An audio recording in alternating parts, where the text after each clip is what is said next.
have the new, and I have to say next week, the 2 months new US Ambassador to South Africa, Ambassador Patrick Gaspard in studio. Welcome to South Africa. Thank you so much, Alana. 2 months new next week. Brand new. What's your experience been about South Africa? It's one of the truly most remarkable places on the planet.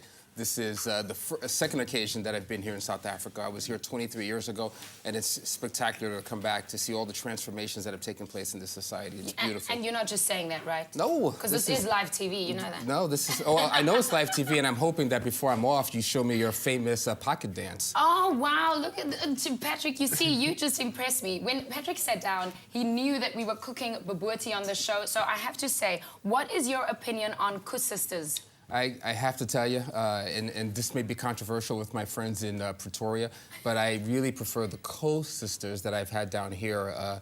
The one that's kind of like a donut. Yeah? I had it at the District 6 Museum, and I thought it was just absolutely scrumptious. You see, now you are South African for sure, because you know what a Kus sister is. Later on in the kitchen as well, we're going to sample between Cook sisters and Kus sisters, literally. But for now, Patrick... I'm a Kus sisters fan. Yeah, but Patrick's here with us. You are not new to South Africa. You were born in Africa. I was. I was actually born in the Democratic Republic of the Congo to Haitian parents. My father was teaching here on the continent, and we lived in the Congo for a few years, and that's where I was born. So it's thrilling to be able to return to the soil of my birth.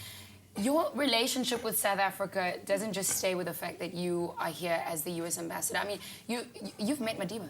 I have. I've met him twice. I met him first in 1990. A few months after he was released from Robben Island. I was privileged to be one of the lead coordinators for his tour of the States, and I'll never forget taking him down the Canyon of Heroes in New York City to receive the key to the city. And then I met him again when I came to South Africa 2 years later on the advent of your historic election before the transformation took place, and he welcomed me with a fairly distinguished delegation. And of course, there's nothing like meeting Madiba. It's always exciting for me when we have people from the rest of the world, or even New York, where you're from, to invest in South Africa. It really inspires me where there's a keen interest for internationals to love South Africa so much that you want to come back and that you want to visit here. You've achieved so much in your life. I mean, you closely worked with Barack Obama and also the re-election campaign. In fact, it's elections today. It is. It's elections back in the States, and I can't believe I'm missing it. But you have some elections coming here, so I'm happy that this time I get to be a spectator instead of someone who gets to engage. What's it like making real history?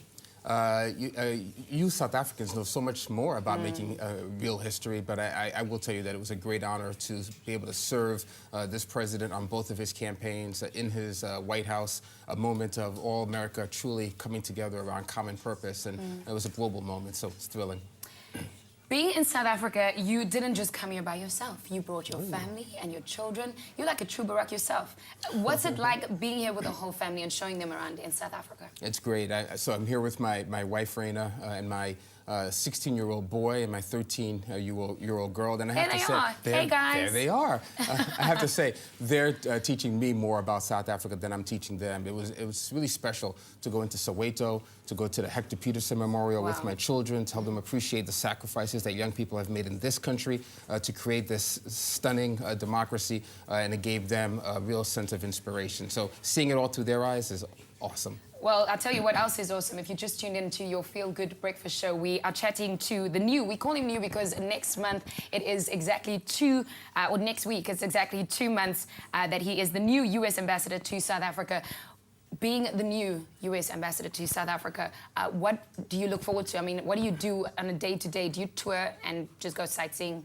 You know, I think that's what you get to do on your show. I'm a bit envious. I have done a little bit of sightseeing. I went out to Robben Island with my family, which was awesome. But my responsibility is to do all that I can to strengthen the bilateral ties between the U.S. And South Africa, and to work for positive outcomes on both sides of the Atlantic, on healthcare and education and economic trade. So it's really great. Patrick, it's great to have you in South Africa. It's great to have you here. It's good to know that even our U.S. ambassador is endorsing our country. Well, this is not the only thing that we're doing. After the break, we're in the kitchen and we're going to cook bobotie. Now, how good are your hands in the kitchen? You know, I'm ready to work, and I love the kitchen. It's my favorite place in any house. Do you know what bobotie is? I do. I had bobotie in the Hazel Food Market in Pretoria my first weekend here. That wonderful dough and the curry inside and the mincemeat. Oh, okay, I'm totally impressed. Delicious. So stay with us because after the break, Patrick is going to go into that kitchen and not only will you get to make some, we promise we'll give you a sample as well. This is your Feel Good Breakfast Show. We will be back after the break.